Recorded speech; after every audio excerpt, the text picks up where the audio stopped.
morning. Happy Tuesday, day 44.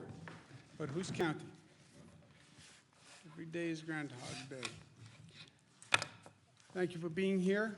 Let's give you some facts about where we are today. Total hospitalizations, actually basically flat, technically tick down, which is probably the first tick down. So that's a good sign, but basically flat. So we think we are at the apex, on the plateau. The number of hospitalizations went up, flattened, continuing to flatten, good sign. Technically, the number's down a tad, statistically irrelevant, but better than being up. The net change in total hospitalizations, if you look at the curve, which is what we look at, the curve is down. When you do the 3-day average, which is more accurate than any one day, because remember, this reporting mechanism is new. We just put it in during this situation, so I wouldn't bet all the chips on any one day. But when you look at 3 days, you look at the overall curve, we think it's indicative. So the 3-day average is down. The net change in ICU admissions is down. Again, the ICU admissions I take with a grain of salt, since hospitals are no longer what they were, and they're basically all ICU wards. Intubations is a real number. That's the number of people who are being put on a ventilator. About 80% of those people will never come off a ventilator. So when you see the intubations, that is proportionate to the number of people we will lose.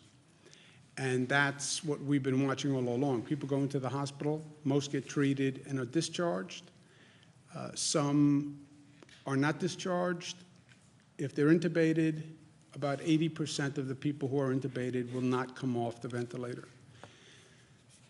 The number of new people going into the hospital per day is also down, but we still have 1,600 new COVID cases yesterday. So we have 1,600 people new coming into the hospital, some being discharged, and the net is what we've been watching. But it's also interesting to note that you still have 1,600 new people walking into the hospital or who are in a hospital and then diagnosed with COVID. So the volume is still high, and that's why the hospitals are still working very hard. We have been watching for growth outside of New York City, Long Island, Westchester, Rockland. That has basically been flat. There have been little hot spots here and there. The Department of Health has been very good and aggressive in jumping on those hot spots and tamping them down, test, isolate, trace. And you see the numbers by region across the state. Proportionately, obviously, downstate New York, which is what we've been talking about, but looking for growth towards Long Island, Westchester, Rockland. Rest of the state, proportionately, upstate is very, very low to everything else in the state. This is something else we're watching. This is the number of deaths in nursing homes. And the nursing homes have been an increasing issue. The nursing home issue was flagged by the first cases we had in the state of Washington, because that is the vulnerable population in the vulnerable place. And we've been worrying about nursing homes from day one, as we saw in the state of Washington.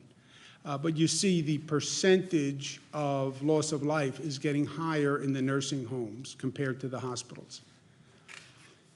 Lives lost yesterday, 778. That number is up, and that is, to me, the most painful number.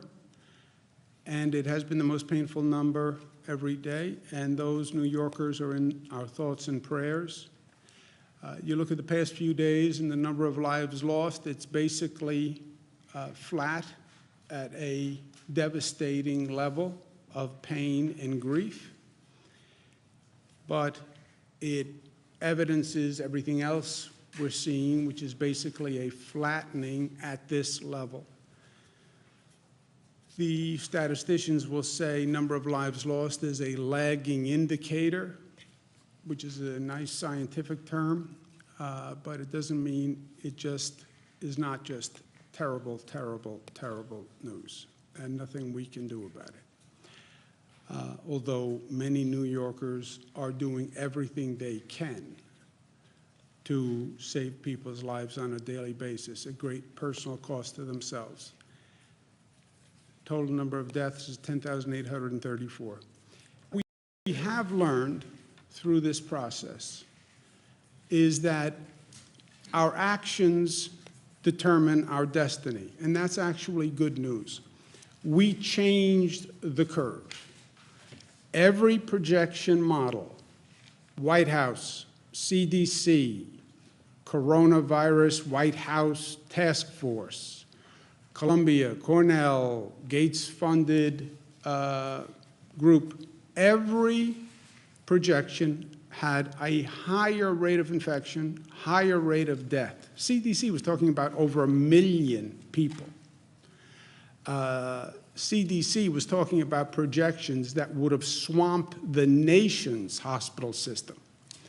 That didn't happen. Why didn't it happen? Because of what we did. And that's important to remember and realize. We changed the curve. Better way to say it is we are changing the curve every day. We have shown that we control the virus doesn't control us. And this is a big deal. Look, we could have been in a place where we couldn't stop the spread of the virus. We could have done this whole lockdown, closed down, shut down, and you still could have seen those numbers going up. That would have been a frightening place. We should take some comfort in the fact that we have demonstrated that we can actually control the spread of the virus. Now, tremendous, dramatic pain to do it, shut down everything. But thank God we can control the spread.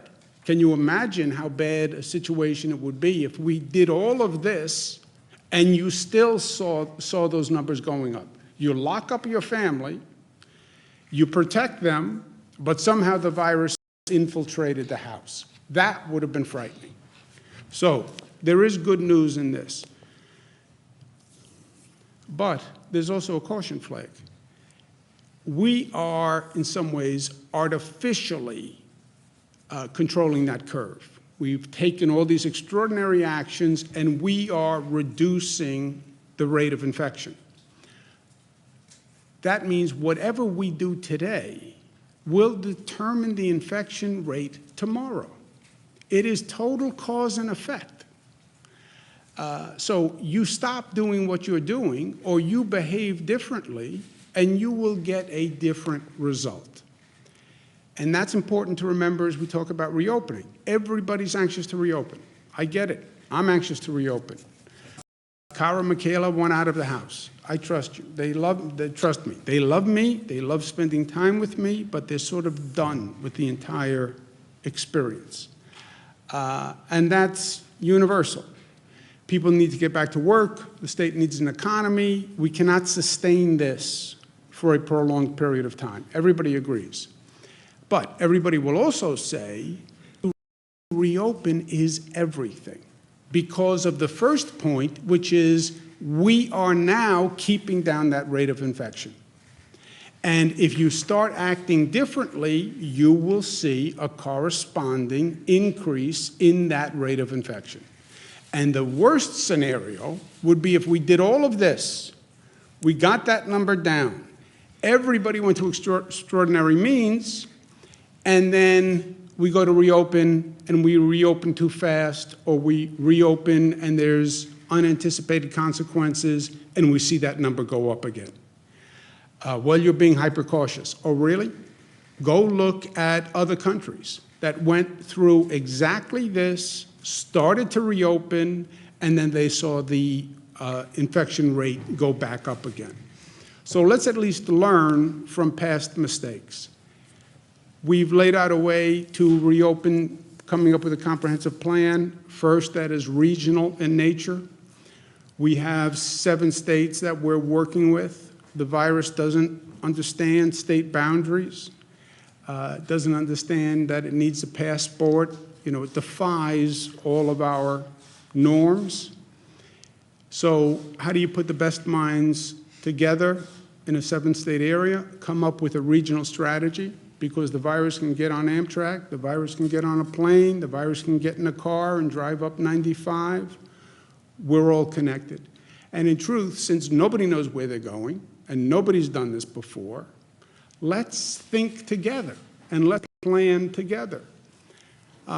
If we can't come up with a common plan, let's see if we can come up with a plan that's not contradictory. Let's see if we can get to a place where what Connecticut does, New Jersey does, is not counter to what we're doing here in New York. And that's the point of the 7 states working together. Also, the point is it doesn't work unless you coordinate the reactivation of all the systems. I did this graphic because no one got when I went like this yesterday, and I said the gears have to mesh. This is what I was saying. I could see, Nick, that you did not get what this meant.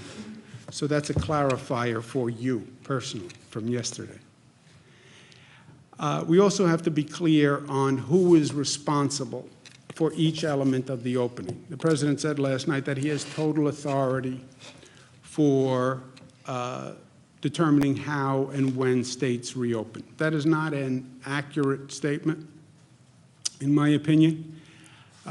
Now that we know that government actually matters and government is relevant and that government has to be smart, because what government does is determining how this goes. It's literally determining, in many ways, life and death. We have to be smart about it. The federal-state relationship is central to our democracy. This has been a topic discussed since our founders first decided to embark on this entire venture, right? This is basic federalism, the role of the states and the role of the federal government. It is important that we get this right. Our founding fathers understood, and we have to remember today, that the balance between the state and the federal, that magnificent balance that is articulated in the Constitution, is the essence of our democracy. We don't have a king in this country. We didn't want a king, so we have a Constitution and we elect the president. The states, the colonies, formed the federal government. The federal government did not form the states.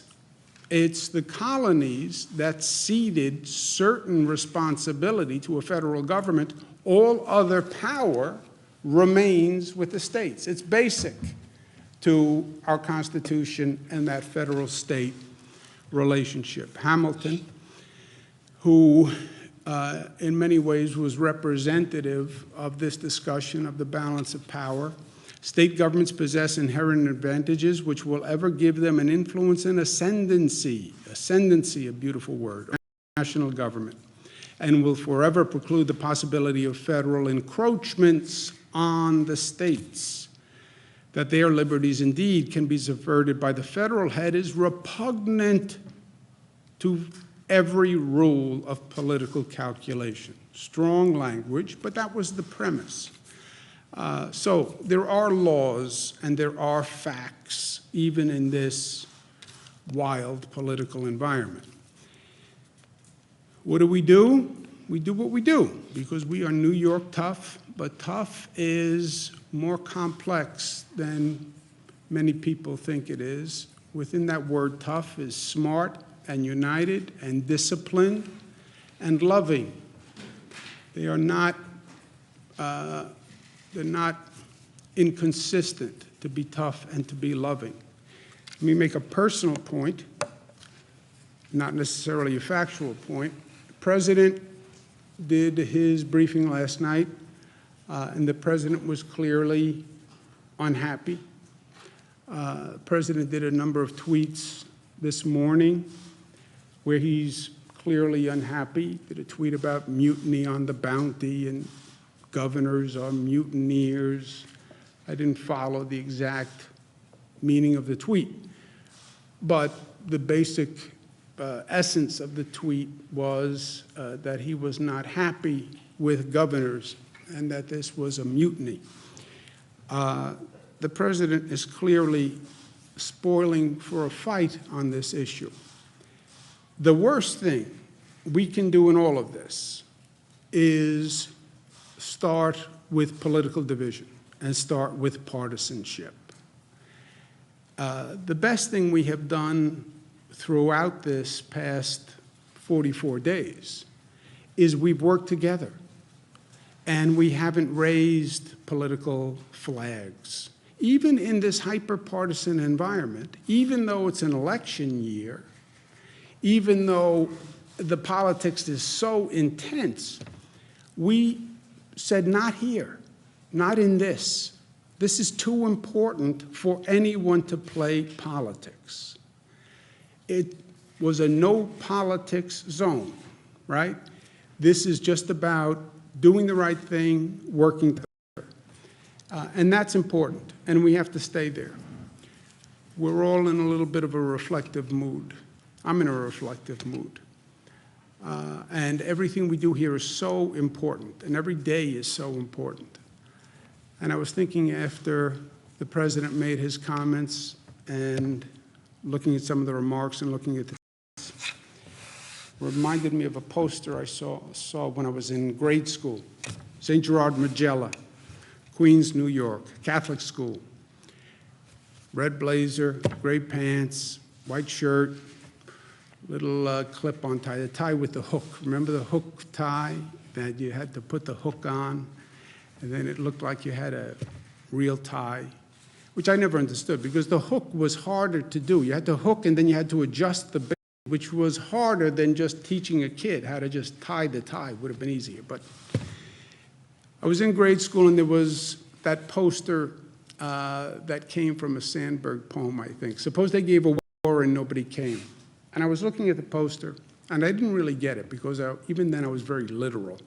Suppose they gave a war and nobody came. So I'm looking at the poster and a priest came up behind me and said, "What's wrong, Andrew?" I said, "I don't understand that. Suppose they gave a war and nobody came. How could that happen? Then you wouldn't have a war." He said, "Well, that's the point. The point is what would happen if people just refused to engage? They just refused to fight." And I still didn't get it and he said, "You know, sometimes it's better to walk away from a fight than engage it. Sometimes it takes more strength, frankly, to walk away from a fight than engage it." The president will have no fight with me. I will not engage in it. I've sat here every day for 44 years asking New Yorkers to remember that this is not about me, it's about we. I understand you're personally inconvenienced. I understand you're frustrated and stressed and anxious and you're feeling pain. Think about we. Think about get past yourself and think about society and think about your family and think about interconnection and act responsibly for everyone else. This is no time for politics and it is no time to fight. I put my hand out in total partnership and cooperation with the president. You're not going to get it from me, period. This is going to take us working together. We have a real challenge ahead. Just because those numbers are flattening, it's no time to relax. We're not out of the woods. In this reopening, we could lose all the progress we made in 1 week if we do it wrong. And we have a number of challenges ahead. We have to figure out how to do this. How do you have a public health strategy that works with an economic reactivation strategy? Nobody has done this before. How do you start to increase the number of essential workers? How do you learn the lessons of the past? How do you start to do the massive testing that we're going to have to do here? and that we don't have the capacity to do today. The capacity does not exist. The private sector companies that do testing, we can only get about 60,000 tests per month. That's not enough. We're going to do the antibody testing, but that's not enough either. How do we do this? Put together this whole testing system and do it in a matter of weeks? It is a real question. How do we use technology? Apple and other companies are working on using technology to do tracking. How do we do that? And how do we do it fast? And how do we take all our strength and our collective strength and take this nation's collective strength and figure out how to do those challenges? 50 years ago this week, Apollo 13 gets damaged 220,000 miles from Earth. Somehow they figure out how to get a spaceship back 220,000 miles 50 years ago. That's America. Okay, figure out how to do testing. Figure out how to use technology to do tracing. That's what we have to work on. And we have to do that together. We have to do, as a government, what our people have done, right? Sometimes political leaders can learn best from following people who are normally ahead of the politicians. Look at how people have been selfless and put their own agenda aside for the common good. Can't their leaders be as smart as they are? The answer has to be yes.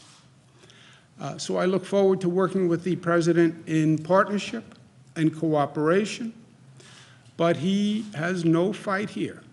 I won't let it happen. And look, unless he suggested that we do something that would be reckless and endanger the health or welfare of the people of the state, then I would have no choice. But shy of that, I put my hand out to say, let's do this together. Questions? Governor, how many COVID cases and fatalities are at specific homes like Ohio and Connecticut? You screamed first. You don't have the same endurance. I don't. I really don't. But screaming first matters. Governor, you're talking right now about making peace with Donald Trump, with the president, and yet you went on television 4 times this morning and were asked about it and opined about it repeatedly. You called him a king. You said that his press briefings were like a comedy sketch. Why didn't you just say no comment if you're trying to make peace with him? No, the first point is he does not have total authority. I mean, I'm a governor of a state. The statement that he has total authority over the states and the nation cannot go uncorrected. I mean, it's just a factual statement that is factually wrong. 10th Amendment to the Constitution. There's a whole body of case law. I mean, there are many things you can debate in the Constitution because they're ambiguous. This is not one of those things that is ambiguous. So that statement cannot stand. And it's not only violative of the Constitution, it's violative to the very concept of democracy. I mean, this was the first battle. Do we want a king or do we want a president? And we opted for a president. So that statement cannot stand, period. More ad hominem attacks, calling him a king, saying that it's like a comedy sketch, saying No, that's not. It's 22 hours. His proclamation is that he would be king. That's what a king is. A king has total authority. That statement cannot stand. The whole mutiny on the bounty, the governors are mutineers, whatever that means, and whatever the rest of the theory was. I'm not going to fight. I'm not going to get into that. I bent over backwards. He said a nasty comment about what it was, but he's right. I worked very hard to be in partnership with the federal government this past month. I worked very hard to stay away from politics. And he is right. I did call and say I need federal assistance. I did call and say I need possible overflow beds. That he is right that he did move very quickly to get us Javits and the USNS Comfort. And I said that repeatedly. And I praised him for his actions. And he was right there, too. The federal government has a very important role. I was a cabinet secretary. I did it for 8 years. I know how key the federal government is. Frankly, I know how powerful they actually could be in being of assistance. And I don't even think they were as powerful as they could be. The federal government has tremendous, tremendous capacity that we need now. So, yes, he's right on all of that. He's right that we asked for cooperation and assistance. And he's right that he delivered.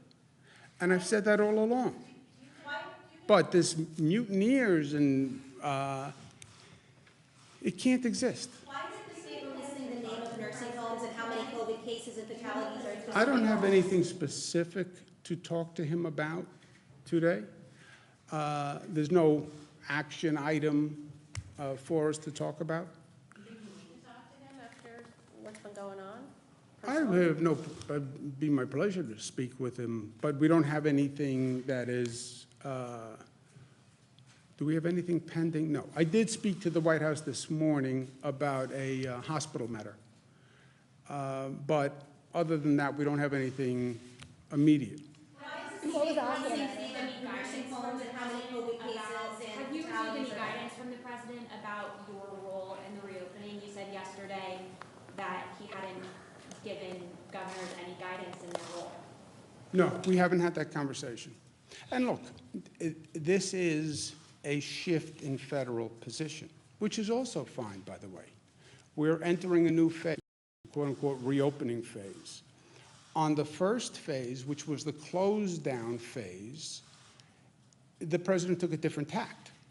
The president did not close down the economy. He did do the travel ban with China, and he was right on the travel ban with China. The close down of the economy was left to the governors. And I closed down New York, Governor Pritzker closed down Illinois, Governor Lamont closed down Connecticut, did it different times, different ways, but he left that responsibility, the closing down of the economy, to the governors. You get to the reopening of the economy, well, the governors closed it down, wouldn't the governors reopen it? The president says, no, I have a different model that I'm envisioning. That's okay too, but it's a shift, but it's okay. But then what is that model? And let's talk about who does what, which is the intelligent conversation we have to have. How do we do this testing? How does that come up to scale? I can't do it. How do we do this technology? And I understand he's right, it raises constitutional questions. And do you really want that cell phone in your pocket to be a tracking device, right? Okay, so let's talk through how we do that. How do we disinfect a public transit system? That has to be understood. How do we have masks for every New Yorker? How do we do that? How do we get 10, 20 million masks so we have that added protection? Gloves. How do we make sure, God forbid, there's a second wave or there's another uptick, that we have the medical equipment we need after we just went through this horrendous hurry-up exercise? By the way, where's the funding for states to help do this? I'm broke. You know, there's no fancy way to say that. We have a $10 billion deficit. Well, the state should do this and do this and do this and do this. I don't have 2 nickels to rub together.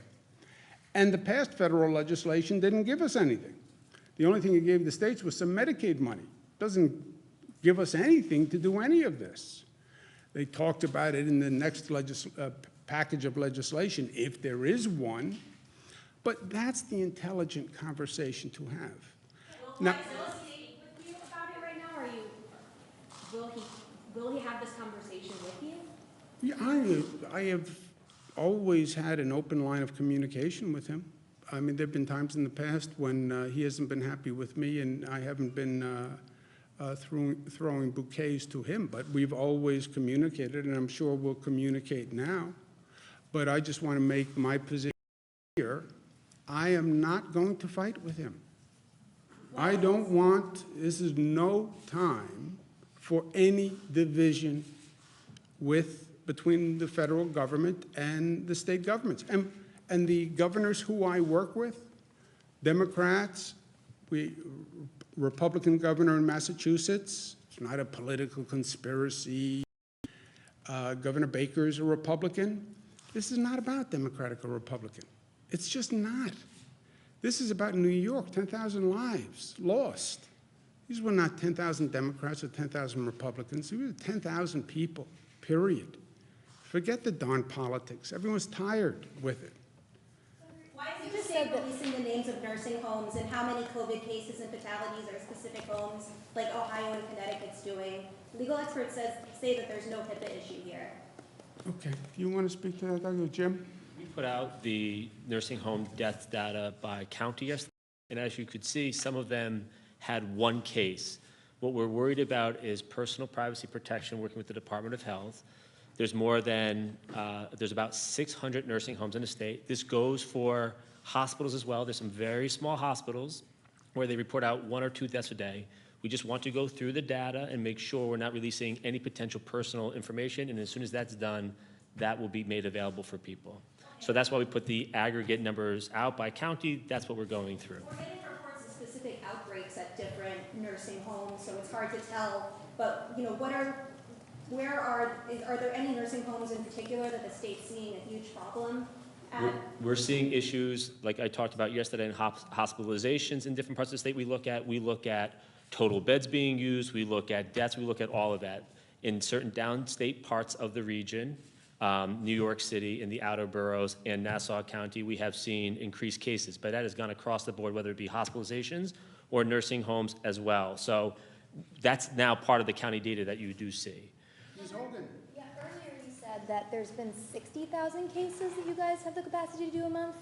But, so one, is that true? 60,000 a month. But then Mayor de Blasio said that they're going to start being able to do 100,000 tests a week.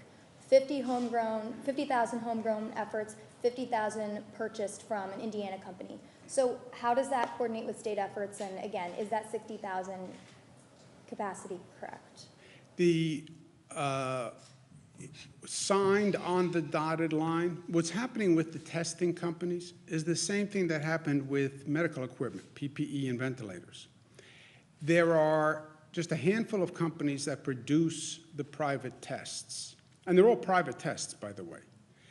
A handful of companies that do it, and now every state is going to those companies to buy the tests. I've spoken to the head of the several companies myself, and they have a limited production, and now they have to allocate it to 50 states. And we're again in a bidding war competition with other states. I would say to the government, you take that piece. Don't replicate the 50-state pandemonium. You want to talk about an increased federal role. Let FEMA do the testing. FEMA should have, in my opinion, done all the purchasing of the medical equipment, and they should have allocated it. Why am I now competing for private testing capacity and private testing machines with Illinois and California? I want to get out of the eBay competition business for vital medical equipment and now vital testing. I would say to the president, you take it. God bless you. Because you have different bids and different promises from companies to different governments all across the country. Like I bought 17,000 ventilators, and then I didn't get, we only got about 3,000, 2,500. The same thing's going to happen with the testing. How come the city can get 50,000 made a Well, week, that's but the what, state can't? well, they're told that from a company. Do I believe we're going to see those numbers actually produced? No, because I think the thing is going to happen that we just went through for the past month, where those companies are going to get oversubscribed, They're then going to bid up the price, and it's going to go to the highest bidder. We learned this lesson. I saw this movie. I just lived it for the past month. It cost taxpayers tremendous amounts of money. Private companies got very rich. You want to talk about going to a new phase with a different model? Let's inform it from the past model. Tell FEMA, you buy all the tests for the country, allocate them by need. This is where the cases are. New York, your X% of the cases. Illinois, your Y% of the cases. Massachusetts, your Z% of the cases. The federal government is going to buy them, and then the federal government is going to allocate them. Not this, let's give each government or level of government functions that they perform best. And one of the really painful lessons was all this crazy competing by states and cities for medical equipment. We're going to do that again? That makes no sense. Governor, the accuracy of the serological tests, and what's the plan if those can't get scaled up in the way that you think is needed to reopen? What is the accuracy, would you say? It varies. There are many different tests there. We're looking at the tests that have, over 95% accuracy. We are working to scale this up both by our public lab, which is our state lab, the private sector labs that are out there. We're looking at those, as well as the hospitals, which have labs as well. And how do you address the false positive issue? Because if someone goes back to work, but they don't actually have antibodies like the test says, and then that creates its own problem. Well, we are looking at that. For example, our state lab, the test that we've developed is basically 6 standard deviations out, which basically means that you're really way up there over the 99% accuracy, if not higher. But you are right. Can I just follow up? You are right. There are different private sector tests with different accuracy rates. And that's one of the other complications. Go buy tests. Whose test, which test, what level of accuracy, and that, I think, it's something we have to figure out one way or the other, but I would say that's something the federal government should take. What's the capacity on that at this point? How many antibody tests can you do? You mentioned a couple of thousand, Right, so the state, will be by next week at 2,000 tests that we will be able to do per week at that point. 2,000 tests per day next week, yes. That still seems like a long way to go in a state of 19 million people, though, Right, but that's that part, but we're also working with some of the private sector companies to be able to get in the tens of thousands of tests, as well as the hospitals. Several hospitals have developed tests. There are different ways to do these tests. You could do it as a blood test. We are looking at a finger stick test as well, where you just do a little blood spot, and there's technology for that as well. Yeah, but just to follow up on that for a second. Look, you could have a whole symposium on testing. There are 2 types of tests, the antibody test and the diagnostic test.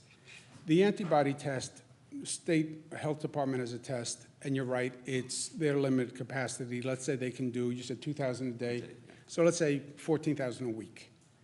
What is 14,000 a week going to do for you? And by the way, the whole what can the antibody population really be in the scope of things, right? Antibody population who had the illness and have recovered. Okay, that's important to know, and we're very aggressive on antibody testing, but how many people are going to test positive, right? What % of the population at this point do you think had the coronavirus? What could a number be? 20%, 20%, 10%? Okay, you want to find that 10%, 1,000 miles back from the moon 50 years ago. But if you could figure that out, you can figure this out. And if the federal government wants to know a valuable role, this is going to be a key element to all of this. You basically talk about testing everybody for coronavirus in the entire state as a prerequisite to getting the No, you would never get there. If you said that was the prerequisite, you'd be closed ad infinitum. But you want testing capacity as a tool where businesses can use it as a tool. You want temperature taking, right? You open up a business, they're going to say, I want to take everybody's temperature as they walk in the door. All right, how do you take the temperature of 500 people walking into a business, Just think of all the things you have to do, and then divide it between the federal government and the state government. We have to clean all the buses and all the trains. We want to clean all the park benches. We want to have a disinfectant solution where we have a cleaning protocol that we've never had before. We want the technology to do the tracing once we find the person who is positive, and we can retrace them through the technology. How do we balance that with individual liberties? There's a lot to do here. And the states cannot do this on their own. I'm not shy about capacity. I'm very proud of what we do in the state government. When I tell you I can't do something, it's the first time you've heard me say that since I've been governor. But I'm telling you, we can't do this. Joseph? Earlier, when this entire thing started 40-some odd days ago, you had said that COVID in a nursing home is like fire through dry grass. It was one of the first areas where there was a complete lockdown. People couldn't come in and out. So why is it that we're seeing hundreds of people dying in nursing homes from COVID? Like, was there lax You can't, inspection because you cannot stop it, Joseph. You cannot stop it. Look, we have no visitors going to a nursing home. You want to hear, talk about a harsh policy. No visitors, it must be close to a month. You're in a nursing home, you can't get visitors. The staff has to be checked when they come in every day. But by the way, taking somebody's temperature, that's not a foolproof mechanism. And any one of those staff members could be walking in with a spark in their pocket, to torture the metaphor. And that population is so vulnerable, it just takes one staff member who didn't have a temperature, but did have the virus to walk in, and now you're going to have a serious problem. You want to comment on that? The point that the government just raised is that the crux of all of this, that there are individuals with multi-organ system, many other problems, heart problems, diabetes, asthma, respiratory problems. Their immune system is just not as good or as robust, and so they get sick with whether it's this or the flu, and they end up in the hospital. Many of the patients that you had mentioned that's sick and die, a lot of those, they were transferred to the hospital, but at 95 years of age with multiple medical problems, it's a tough battle for them. And look, Joseph, what you've learned is, you've learned your strength and your weakness, right? You've learned that you can control the virus, and that's a powerful lesson, because we weren't always sure that we could, right? But you've also learned your weakness. You cannot hermetically seal society. You can't hermetically seal a nursing home. You can't put it in a bubble and say, I can protect these vulnerable people. You can't. You can't. Isolation, no visitors, every staff member has to be checked. An ember, one ember, finds its way in, and then it is fire through dry grass. Governor, in the city of Rochester yesterday. By making. Go ahead, Nick. Governor, in the city of Rochester. I'm trying to get everybody who wants to ask a question to do it. I also need visual aids. But in the city of Rochester yesterday, there was a 100-person vigil after a shooting there, and it was apparently okayed by the mayor. Is it appropriate to hold large gatherings like that one? Videos online show that people were not likely social distancing during this. Well, look, I don't know the specifics, and I don't want to comment on the specifics, but we spent a lot of time not only saying there should be no large gatherings, we even said no large gatherings during religious holidays, which a lot of people are unhappy about. But look, that was the first, at least learn the lesson, right? Learn the lesson of New Rochelle. New Rochelle, Westchester. Oh, that's New York City. No, it's not. It's not a dense urban environment. It's in a suburban community. And that was one person in religious gatherings. That could happen anywhere in the country at any given time. So we learned that lesson, and we've been advocating that. I mean, I couldn't be more clear on it. Who didn't ask it? We'll do this, and go ahead. Are your advisors already discussing legal options should the conversations with the White House break down to that point? And what could it mean for the reopening process and the coalition with the other states if that challenge had to survive several layers of appeal and potentially drag on for months? Yeah. It takes two to tango. It takes two to get into a fight. It takes two people to get into a litigation. I am not interested in fighting with the president. And I can't be more clear in that. I'm not going to allow bad to happen to the people I represent, right? I see my job very clearly. I get hired by the people of the state of New York to fight for them and to protect them. I'm trained as a lawyer/advocate. Grew up at the kitchen table with Mario Cuomo, a natural-born lawyer/advocate. I will fight with all my might to protect New Yorkers, but I don't think it comes to that. I do not want to fight with the president. He is wrong on the law. I don't think this is a legal issue. This is no time. You don't even have the luxury for the argument. And there's too much to do for everyone. There's just too much to do. I can't do it. He can't do it. I'm not even sure how quickly we can do it together. So what's the fight about? Go ahead. That was actually exactly my question, but have you talked to the AG about Come up that? with a new question, fast. Have you talked to the AG about that at all? About No. the Got to be a better question than that. Go ahead. Would there be an argument of like state sovereignty, I guess? 'Cause That you would said- be the argument. Yeah, you said Constitution. on TV this morning that- I'd call Alexander Hamilton. Thank you, guys.